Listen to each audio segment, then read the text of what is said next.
Il a décidé de me... Il m'a dit ce soir, ça y est, c'est la fin. C'est une tentative de en fait. Alors je m'appelle Khadija, j'ai survécu à des actes les tentatives de en 2017 par mon ex-compagnon. Alors j'ai porté plainte en 2007 contre mon ex-compagnon. La violence est montée hard dès le début.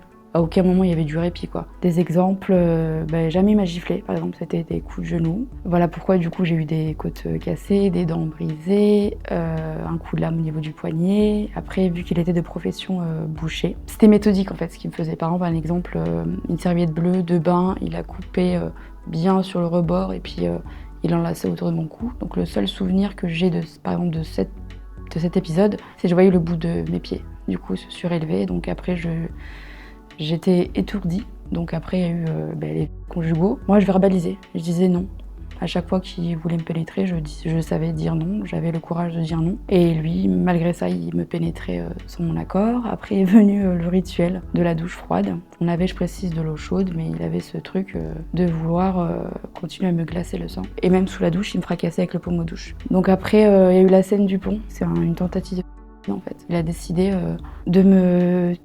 Il m'a dit ce soir, ça y est, c'est la fin. Donc du coup, il m'a traîné de notre appartement jusqu'à ce fameux pont. Il faut savoir que tout le long, en fait, il m'a semé de coups. Il avait une opinel, je me souviens, il avait une petite sacoche noire. Et en fait, d'un coup, je me retrouve suspendue par-dessus le pont. Ce qui m'a donné la force de m'échapper, en fait. C'est comme une force, je sais pas, divine, qui m'a permis de vraiment de revenir à la surface avec mes coudes. C'était impossible pour moi que je meure là maintenant tout de suite. Parce qu'il faut savoir qu'en fait, le fleuve, si je serais tombée dedans, je serais tout tétraplégique. Et c'est à partir de ce moment-là où du coup, il a vu que j'étais prête à tout pour vivre. Parce que suite à ça, il a préparé un sac d'affaires et je savais qu'il allait partir. Et c'est ça aussi qui m'a donné le courage en fait de porter plainte. Je me suis dit c'est trop facile, j'ai rien fait, j'ai subi.